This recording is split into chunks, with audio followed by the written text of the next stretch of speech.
ఓం శ్రీమాత్రే నమః. శ్రీ శివాయ గురవే నమః. యఃకర్త జగతాం భర్త సంహర్త మహసాం నిధి ప్రణమామితమాదిత్యం బహిరంతస్తమోపహం. వీక్షకులకు నమస్కారం. నేను మీ దేవులపల్లి రామకృష్ణ శాస్త్రి. ఆర్కే మాతృశ్రీ తెలుగు జ్యోతిషపరమైన యూట్యూబ్ ఛానల్. ఇప్పుడు మార్చి నెల 31వ తేదీ నుండి ఏప్రిల్ నెల 6వ తేదీ వరకు గల గ్రహ స్థితిగతులని ఒకసారి పరిశీలన చేద్దాం. మీనరాశిలో రవి రాహుగ్రహాలు, మేషరాశిలో బుధ గురుగ్రహాలు, అలాగే కన్యా రాశిలో కేతుగ్రహం, వృశ్చిక రాశిలో చంద్రగ్రహం, కుంభరాశిలో కుజ శుక్ర శని గ్రహాలు సంచరిస్తున్నాయి. ఇటువంటి గ్రహ సంచారముని అనుసరించి ఈ వారం రాశులకి వార ఫలాలు తెలుసుకుందాం.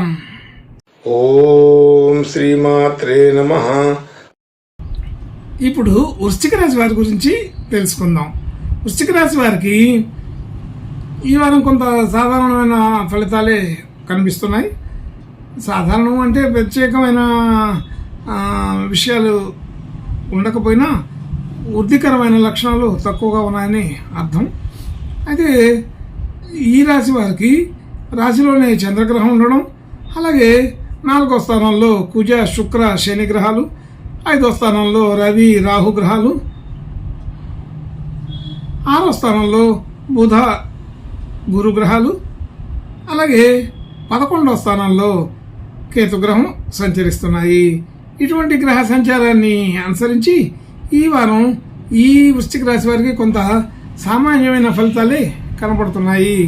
అయితే ఆలోచన తీరు వ్యవహారం అంతా కూడా కొంత అనుకూలంగా ఉన్నప్పటికీ అయితే అమలు చేయటంలో కొంత నిర్లక్ష్యం కానీ లేకపోతే అనుకున్నట్టుగా కుదరకపోవడం కానీ జరుగుతూ ఉంటుంది. అమలు చేయడానికి గట్టిగా ప్రయత్నం చేస్తారు, సరే ఒక్కోసారి కుదరకపోవచ్చు. అలాగే ఆర్థిక పరిస్థితి అనుకూలంగానే ఉంటుంది. అయితే ఇక్కడ ఆర్థిక పరిస్థితికి మనం వచ్చే ఆదాయం బాగానే ఉన్నప్పటికీ ఇంకా ఎక్కువ ఎక్స్పెక్ట్ చేయటం వలన అది అనుకున్నట్టుగా కుదరక మధ్యస్థంగానే ఉండిపోతుంది.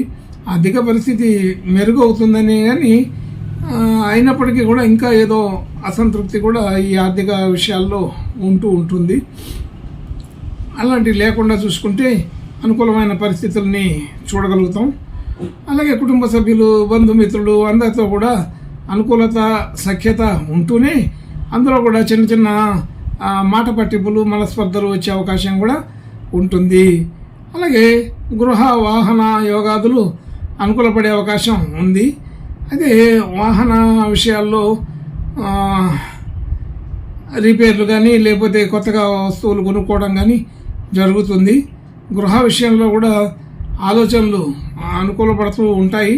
అయితే ప్రయత్నం చేసే వాళ్ళకి ఇది కూడా ఫలించే అవకాశమే ఉంది. అలాగే విద్యార్థులకు విద్యా సంబంధించిన వ్యాపారాదులు మొదలైన విషయాలు చేసే వాళ్ళకి అనుకూలమైన పరిస్థితి ఉన్నది. విద్యార్థులు విద్యల్లో రాణించటం, అలాగే గుర్తింపు పొందటం, కీర్తి ప్రతిష్టలు పెంచుకోవడం జరుగుతుంది. సంతానం వృద్ధికరంగానే ఉంటుంది, ఆనందదాయకంగానే కుటుంబ సభ్యులందరితో ఉంటారు. అలాగే ఆరోగ్య సంబంధించిన విషయాల్లో కొంత చిన్న చిన్న సమస్యలు వచ్చి పోతుంటాయి. అలాగే ఆర్థికపరమైన ఒత్తిడి కూడా కొంత కంట్రోల్ అవుతూనే ఉంటుంది. అనుకూలమైన పరిస్థితి కనబడుతూ ఉంటుంది. ముఖ్యంగా మన మిత్రులు, బంధువులు వారి మధ్య మాటల సందర్భంలో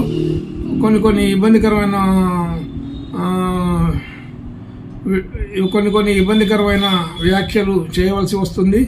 అయితే అటువంటి విషయాల్లో కూడా కొంచెం జాగ్రత్తగా ఉండడం మంచిది.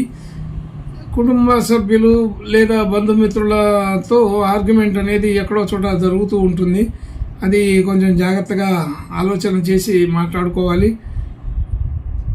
మనకు అనుకున్న పనులు కొత్తగా ఏదైనా విషయంలో అనుకూలమైన స్థితి చేతి దాకా వచ్చి క్యాన్సిల్ అయ్యే అవకాశం కూడా ఉంటుంది. అలాగే ఉద్యోగ స్థితిలో కొంచెం నిరుత్సాహం ఉంటుంది. కొత్త ప్రయత్నాలు చేసే వాళ్ళకి ఇది ఈ వారం అంత అనుకూలంగా లేదు. వివాహ ప్రయత్నాలు చేసే వాళ్ళకి, అలాగే ఉద్యోగ ప్రయత్నం చేసే వాళ్ళకి ఈ వారం సాధారణంగానే ఉంటుంది. అలాగే రియల్ ఎస్టేటు, షేర్ మార్కెట్ మొదలైన వ్యాపారాది వ్యవహారాలు చేసే వాళ్ళకి కూడా ఇది సాధారణ వారంగానే తెలుస్తోంది. భార్యాభర్తలకి అనుకూలత బాగానే ఉంటుంది. అలాగే ఆర్థికపరమైన పెట్టుబడులు పెట్టే వాళ్ళకి కూడా ఈ వారం భవిష్యత్తు ఉపయోగమైన పెట్టుబడులు పెట్టడానికి అనుకూలంగానే ఉంటుంది. ఉద్యోగ సంబంధించిన విషయాల్లో ఉద్యోగ వ్యవహారాదులన్నీ సాధారణంగా అనుకూలంగానే ఉంటూనే ఇంకా కొత్త ప్రయత్నాలు, కొత్త ఆలోచనలు చేసే వాళ్ళకు మాత్రం సరైన స్థితిగతులు కుదరకపోవచ్చు. కానీ ఆల్రెడీ ఉద్యోగంలో ఉన్న వాళ్ళకి అనుకూలంగానే ఉంటుంది. ఉద్యోగ స్థితిగతులన్నీ కూడా ఈ వారం కొంత సుఖవంతంగానే ఉన్నాయని తెలుస్తుంది. ఆర్థికపరమైనటువంటి విషయాల్లో కొంత అసంతృప్తి ఉండే అవకాశం కూడా ఉన్నది. పని భారం ఎక్కువ అవుతుంది, ఒత్తిడి కలుగుతుంది. అయితే మనం చేసిన కొన్ని ముఖ్యమైన పనులలో గుర్తింపు కలుగుతుంది, కీర్తి ప్రతిష్టలు పెరుగుతాయి. ఇంకా అనుకూలమైన స్థితి కూడా ఆశాజనకంగానే కనబడుతూ ఉంటుంది. కాబట్టి అన్ని రకాల విషయాల్లో కూడా మనకి సంతృప్తికరమైన విషయాలు తెలుస్తుంటాయి. కొంత విషయాల్లో అసంతృప్తి అలాంటి కొన్ని ఉంటుంటాయి. ఆర్థికపరమైన ఖర్చులు సాధారణంగానే ఉంటాయి, పెద్దగా ఇబ్బందికరమైన విషయాలైతే ఉండవు. ఇంకా మంచి శుభలక్షణాలు కలగడం కోసం ఈ వృశ్చిక రాశి వారు ఈ వారం ఆంజనేయ స్వామి ప్రార్థన నమస్కారాలు చేసుకుంటే బాగుంటుందని తెలుస్తుంది. శుభం భూయాత్. ఓం శ్రీమాత్రే నమః.